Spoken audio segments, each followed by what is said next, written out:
कुछ आवाज़ अहिड़ा हूंदा आहिनि जेके ख़ुशीअ में बि दर्द ॿुधाईंदा आहिनि ऐं दर्द में उहे दर्द भरिया आवाज़ सुकून ॾींदा आहिनि। सिंध जी मिटीअ मां जनमु वठंदड़ अहिड़ो ई हिकु दर्द भरियो सुरीलो आवाज़ हो जलाल जोगी।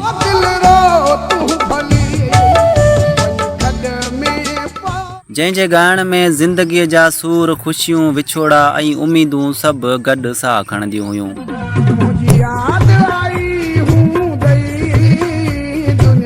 जलाल जोगी साल 1971 ईस्वीअ धारे ज़िले सखर जे अरोड़ वारे तारीख़ी इलाइक़े जे ॻोठ आदीअ में मिस्री ख़ान जोगीअ जे घर में अखि खोली।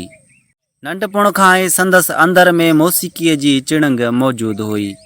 जलाल जोगी सिर्फ़ 8 सालनि जी उमिरि में जॾहिं ॿिया ॿार रांदियुनि में मशग़ूल हूंदा हुआ, तॾहिं जलाल जोगी सुरनि सां दोस्तीअ जो सफ़र शुरू करे चुको हो।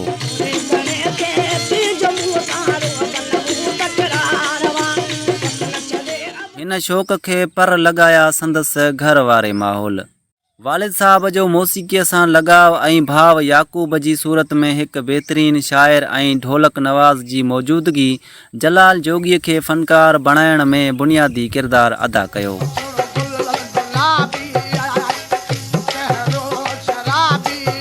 ॻाइण जी शुरूआती सिख्या हुन रसूल बख़्श अबड़े खां हासिलु कई, जिथे सुरनि जी सुञाणप ऐं फ़न जे बुनियादुनि खे सम्झियो।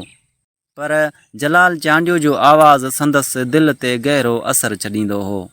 इहो असरु एतिरो त मज़बूत हो जो पोइ पाण जलाल चांडियो बि खेसि सॻो ॿधी शागिर्द बणायो ऐं दुआ पिणु कई। हिन वक़्तु ॻाए पियो नंढड़ो जलाल जोगी जेको रोहड़ी जो वेठल आहे मुंहिंजो शागिर्द आहे। उन वक़्तु यक तारे चपड़ीअ जो उरूज हो ऐं जलाल जोगी नंढी उमिरि हूंदे बि हिकु पको ऐं असराइतो ॻाइणो सुञातो वेंदो हो।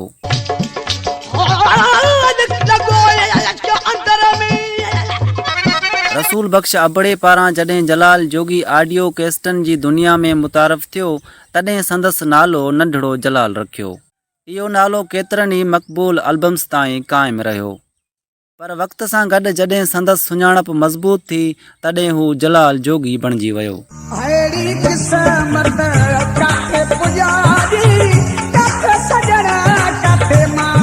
हिकु मुकमल फ़नकार जलाल जोगी यकतारे चपड़ीअ ते केतिरा ई यादगार गीत ॻाया। पर जीअं ई कंपोज़िंग जो दौरु आयो त यकतारे जो ज़मानो आहिस्ते आहिस्ते ख़तमु थियणु लॻो। जलाल जोगी वक़्त जे वहकिरे खे सम्झंदे कंपोज़िंग में ॻाइण जो फ़ैसिलो कयो। हिते क़िस्मत खेसि अहिड़े शाइर सां मिलाए छॾियो जेको दर्द खे लफ़्ज़नि में ढालण जो माहिर हो। इहो शाइर हो मुमताज़ चांडियो।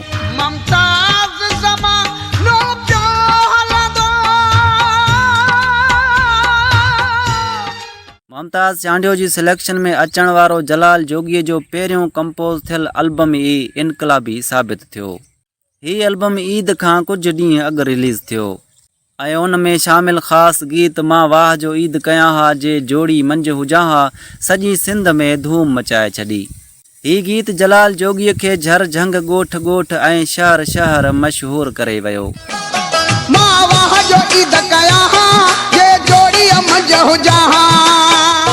उन खां पोइ परस्तारनि लाइ जलाल जोगीअ जे हर ईंदड़ एल्बम जो इंतज़ारु बेसब्रीअ सां थियणु लॻो। पर शोहरत जे हिन सफ़र दौरान ज़िंदगीअ हुन खे सख़्त आज़माइशुनि खां बि गुज़ारियो।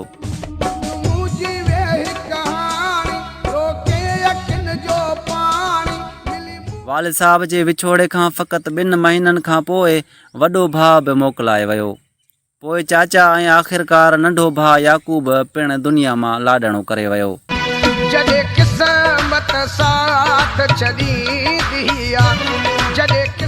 उन्हनि लाॻीते विछोड़नि ऐं घर जी वधंदड़ ज़िम्मेवारियुनि जलाल जोगीअ खे अंदरि ई अंदरि टोड़े विधो।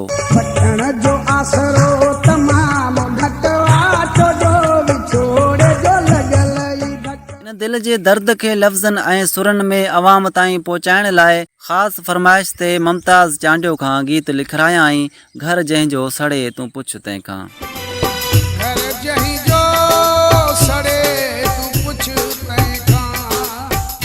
हीउ गीत बि सिंध जी कुंड कुड़छ में गूंजियो ऐं ॿुधंदड़नि जे दिलनि में घर करे वियो। जलाल जोगी रेडियो पाकिस्तान ख़ैरपुर ऐं टेलीविज़न ते बि परफॉर्म करे पंहिंजे फ़न जो लोहो मञरायो। हुन 1000 खां वधीक ऑडियो ऐं वीडियो एल्बम्स कया, जिन जा गीत अॼु बि ॿुधण सां माज़ीअ जूं हसीन यादूं ताज़ियूं थी वञनि थियूं।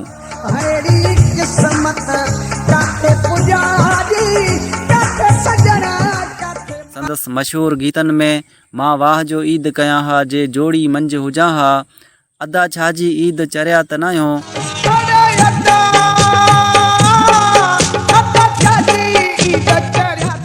ॻोठ अबाणो,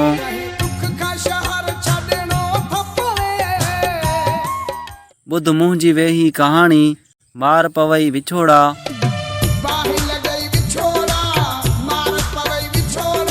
शराब पी पंहिंजा ॿई गुर्दा ख़तम करे छॾियमि,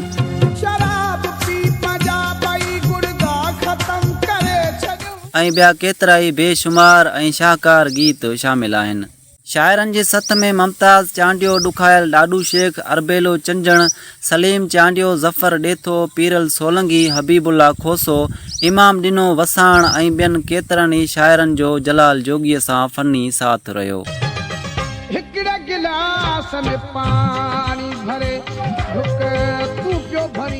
जलाल जोगीअ जो इहो ॻाइण वारो सिलसिलो हिन वक़्त ताईं जारी आहे।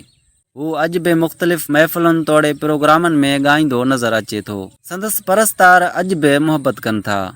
ज़ाती ज़िंदगीअ में जलाल जोगीअ जूं 2 शादियूं थियूं, खेसि 4 पुट ऐं 5 नियाणियुनि जो औलाद आहे। उन्हनि मां संदसि पुटु हसनैन जलाल जोगी पिणु ॻाइण जे मैदान में क़दम रखी पंहिंजे वालिद जे फ़न खे अॻिते वधाए रहियो आहे।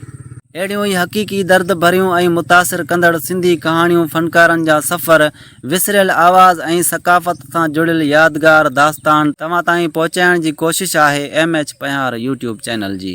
असांजो मक़सदु सिंध जे असुलु फ़न, तारीख़ ऐं माण्हुनि जे जिदोजहद खे ज़िंदा रखणु आहे।